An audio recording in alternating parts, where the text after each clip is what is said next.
The narcissist was your biggest challenge and your greatest opportunity. I want to explain this conundrum here and what seems to be a contradiction. And I'm going to explain it for the second time because something happened with my recording. So here we go. At least I guess I practiced. I don't know how that stuff happens.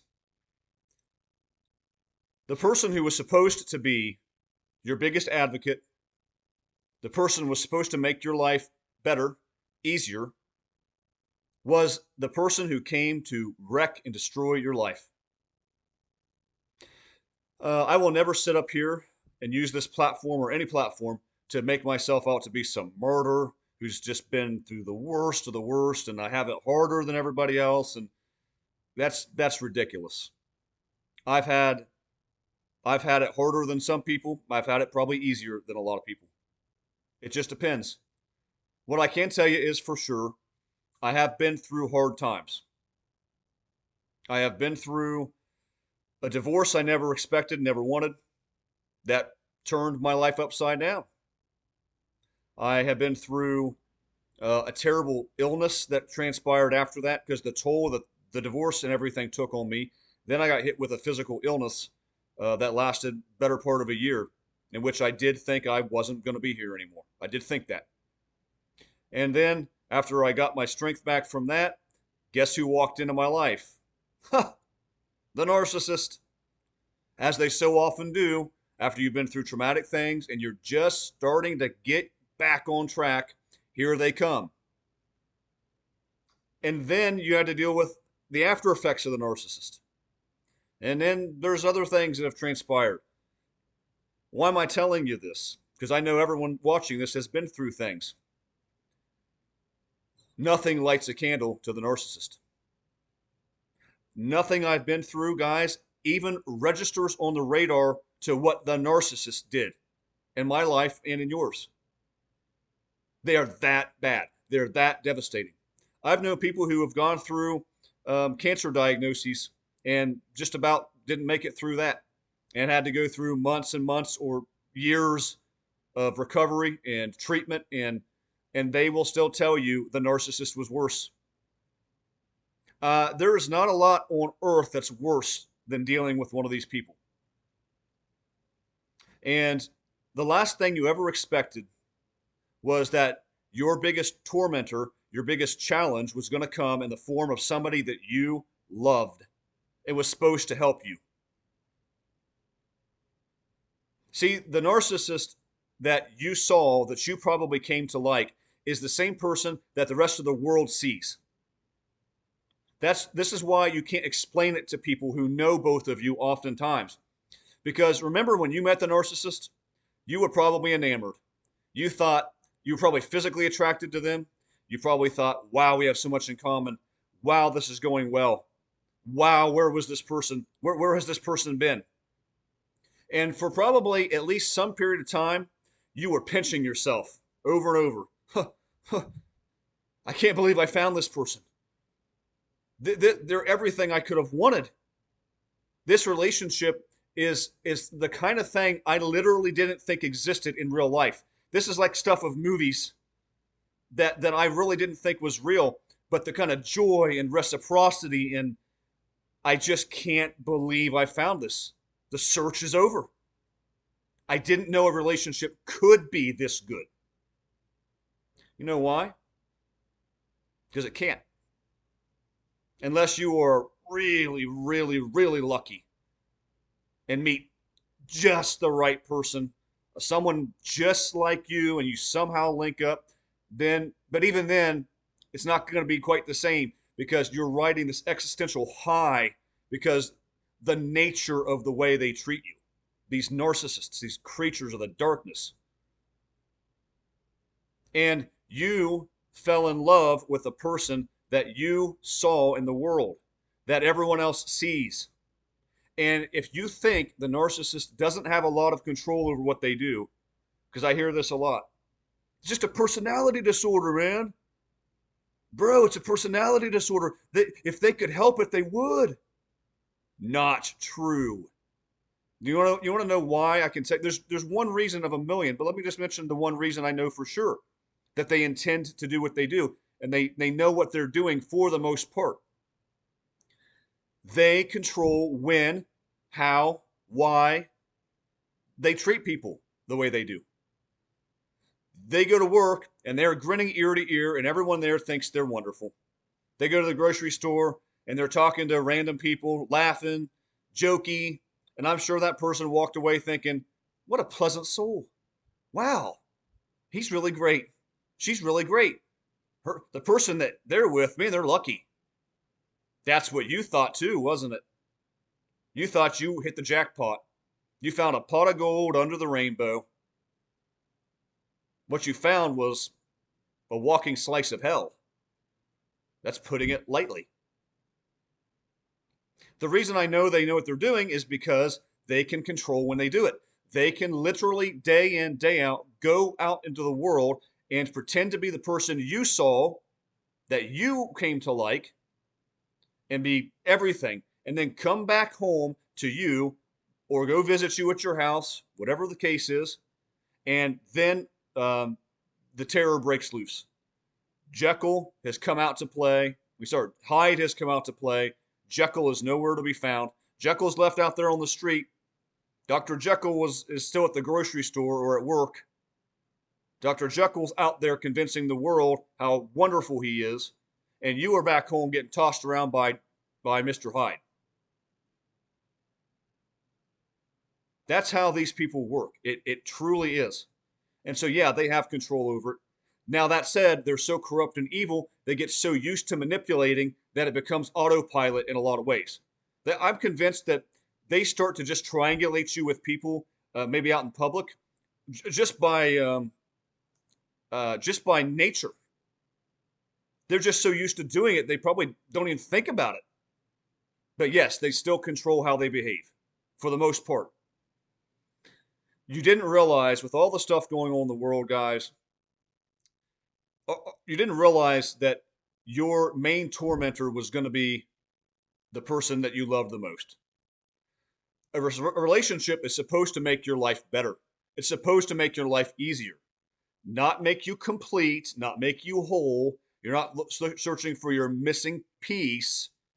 You should be good and whole on your own.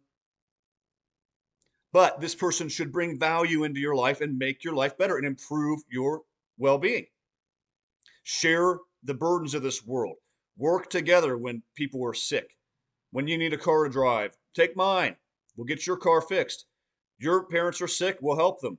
My parents are now sick, we'll help them. We'll band together, we'll join together. That's what's supposed to happen. That happens very rarely anymore. Our world is a disaster.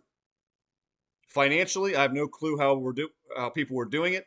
Um, our world, the globe is cratering financially. Just wait and see how bad it gets.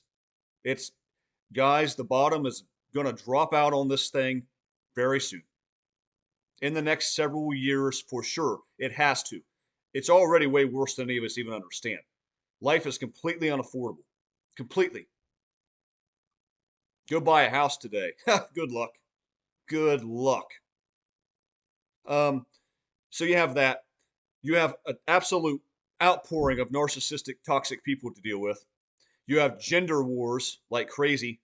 Men and women are at each other's throats. They're like oil and water. Relationships just don't seem to work at all. Even people who stay married, a lot of times it's like a business arrangement. You're like roommates who have your finances together and stuff. It's not always, but it is that way the lion's share of the time. With all the things, the world is basically like a minefield anymore. And with all of that, you didn't expect that your biggest challenge was going to be the person that you fell in love with. The person that looked like they were going to improve your life. That would be your biggest challenge, and by a landslide. Like I said, everything I've gone through in my life honestly pales in comparison. To the point where the things that come up now, even if they're big deals, it doesn't feel like hardly anything. Because you just look back for a second and you're like, oh, that's right. I survived hell. I got tossed around in a cage match with demons and came out. A lot of you guys are down and you're depressed and you're hopeless because you'll never give somebody else a chance because of what happened to you. I understand to a degree because it's extremely hard. To find the right person out there is unfathomably hard. Someone that you are attracted to physically and spiritually, just that, best of luck. I'm sorry, it's the truth. That is almost incomprehensible at this point. So guys, they were the biggest challenge that you've ever faced. They are when you got past it, you slayed a giant. Even if you don't feel like it, if you feel like you're way down and you're beaten down and you're joyless, you slayed a giant. If you got through that, even if they broke up with you and discarded you, you still survived that ordeal, which was the most toxic, vile thing on earth. Yes, they were your biggest challenge. But here's something I want to say, the second part of this. The narcissist was also your greatest opportunity. They truly were. Are. A lot of people get so deflated that they give up on life. They sit in a cocoon for years, or it permanently changes them. It changes the way you work. It changes the way you operate with people. You get down and you get down and out and you cash in your chips. But I want to tell you something.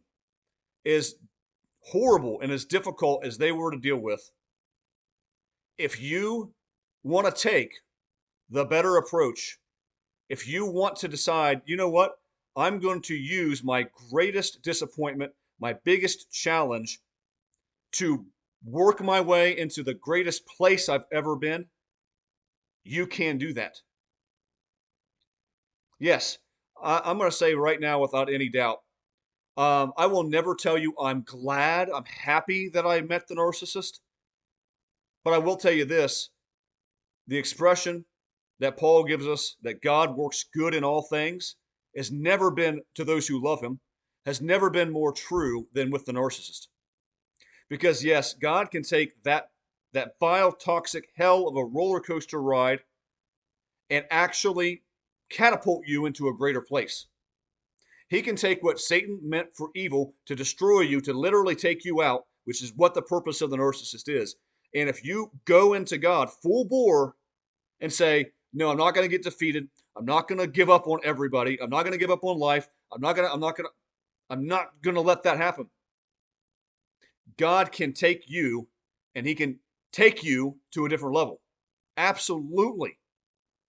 And that's happened with me. The knowledge, the power that comes with dealing with toxic people, being able to recognize that in the world, they're a crash course on fallen, corrupt human nature. And now you know how people operate much better. There's so many lessons to be learned from dealing with the narcissist. The appreciation you have for good individuals, how rare you know it is. What if you do at some point in your life meet that person that you're physically and spiritually attracted to, and vice versa? Do you know the kind of appreciation you'll have for them that you couldn't have had previously? You just couldn't have appreciated to them to that level because you knew what it was like to be with a demon. And now you know what it's like potentially to be with a really wonderful person. You will value them every day for the rest of your life. 5 years, 10 years, 15 years, 20 years down the road. If you're so fortunate to actually meet one of those people, I know it's rare anymore, but it's possible. You would value them to no end the rest of your life. You would thank God all the time that you have them. Anytime you start to be disenchanted with the person, you would look back and say, oh, remember the narcissist. Or, what I have now, amazing. That's what you would say. You appreciate life in a new way. You appreciate taking a walk in a new way. The good friendships that you have, the good experiences that you have, that you can go on a vacation without having it blown up, that you can go for a drive without having it blown up, that you don't have to wake up any given morning or go to bed any given night and wonder what the heck is going to happen tomorrow because of this person. You'll never have to do that again. Spiritually, We know that trials and tribulations bring you closer to God. So I want to read a couple things here that Jesus says that I think will really also help. You've heard them probably, but it's a great reminder. Jesus says in Matthew 24:12 and 13, says, and because lawlessness is increased, he's talking about the last days, which I do believe we're living in, however long that goes on. It's the home stretch. Because of lawlessness is increased, most people's love will become cold, but the one who endures till the end will be saved. You see, you are going to have to deal with loveless, cold people. That's the narcissist. They're everywhere. They're all over the place. People will say it's an overused term. No, it's not. It can't be an overused term. It's used inappropriately, but there's so many of these people and so much of it that it's not overused. Part of it's because the narcissist overuses it by projecting it onto other people. But you're going to have to deal with this. But what does Jesus actually say? Yeah, it's going to be this way. But the one who endures or perseveres to the end will be saved. Yeah, you're going to have to walk through the fire. The narcissist was the fire, if ever there was such a thing. They were the ultimate supposed knockout punch. They were the devil's minions sent into your life on assignment to destroy you. If you feel like, because I did, God led you to this person, you felt drawn and God was leading you, and that was his will for your life to be with this corrupt person, you're just wrong. And I was wrong. Yeah, we felt that draw to them, but that was not the draw of God. God is not going to send you in to get blown up by a person. God doesn't want us unequally yoked, remember? We are not to be unequally yoked. So God sending you into the life of a demon? I don't think so. But guess who was drawing us in? The devil. The devil performs counterfeit miracles. The devil does counterfeit things. He can make you feel things in a counterfeit way. So don't think that God led you to the narcissist, because he didn't. We all ignored many, many, many, many red flags. All of us did. I don't care. If you're sitting there and telling me you didn't, yes, you did. Why are you lying? Why are you lying and saying you didn't ignore any red flags for the first several months? Because I know they exist. And I have dealt with these people now multiple times. And I'm going to tell you what, especially since I know what it is now, when I deal with a new person who's a narcissist, I spot those red flags like that and say, wow, wow, okay. I've seen this movie before. Here it is again. I ignored them the last time, but now I know and I won't do it again. So we ignored it. God didn't send you to the narcissist or vice versa, but the devil did. But Christ says the one who endures till the end will be saved. Perseverance, pushing through. Yes, the narcissist is exactly the kind of trial you would expect to have in this world. Guys, this world is a proving ground. I don't care what anyone else says. It is a testing ground. We're here to endure through this. Decisions are allowed to be made. Evil is allowed to occur. And God wants to see who rises to the top, who perseveres to the end. That's the one who will be saved. The one who shrinks back and says, oh, the devil sent me this trap and the devil tried to blow me up. So you know what? I'm just going to let it happen. It's not the right attitude. Why would you want to let the devil win? Yes, he sent you a monster to get you off track, to derail you. Why would you want to let him win? And say, yeah, because of that bomb that you sent me, I'm just going to give up. I'm just going to shrink back. I'm going to become a shell of myself. I'm never going to trust anybody the rest of my life. I'm never going to give anyone a chance the rest of my life. Guys, it's really easy actually to give people a chance. Let me tell you why. And I've been through this. I have. You now know everything you didn't know before. What is the harm of giving someone a shot? Because you will see the red flags. If they're doing these treacherous, evil things, you will see it. And you won't put up with it now. And if you do, it's your fault because you saw it clearly. What's the harm? Because maybe you give a person a chance at some point, and you keep giving people chances, weeding those people out who show the toxicity because you know what it is. You're powerful because you know it. One of those times, you're going to meet somebody who's not that way. Not saying for sure for everyone, but very likely. But if you don't give anyone a chance, it's never going to happen. It's impossible. So, the one who perseveres, guys, to the end will be saved. It is not going to be easy. This is what Jesus says elsewhere, and I talk about this all the time. It's so important. Matthew 7:13 and 14. Enter through the narrow gate, for wide is the gate and broad is the road that leads to destruction, and many enter through it. But small is the gate and narrow the road that leads to life. Only a few find it. Wake up call. Most of the people you go to church with, I'm not saying individuals, I'm not pointing out an individual. Most people that go to church, they aren't saved. Most people filling pews, they aren't saved. Most people out in the world, they aren't saved. It's a very, very narrow road. And Jesus said it himself, it's clear as crystal. Only a few will find it. Many will be on the broad path to destruction. Only a few will be on the narrow path to life. Part of being on the narrow path is going through these atom bombs that the devil sends into your life because he never stops. He never will stop. He wants to take everyone down with him. Encountering these bombs the devil drops in your lap and persevering through it and staying on the narrow path and leaning into God harder when life gets harder.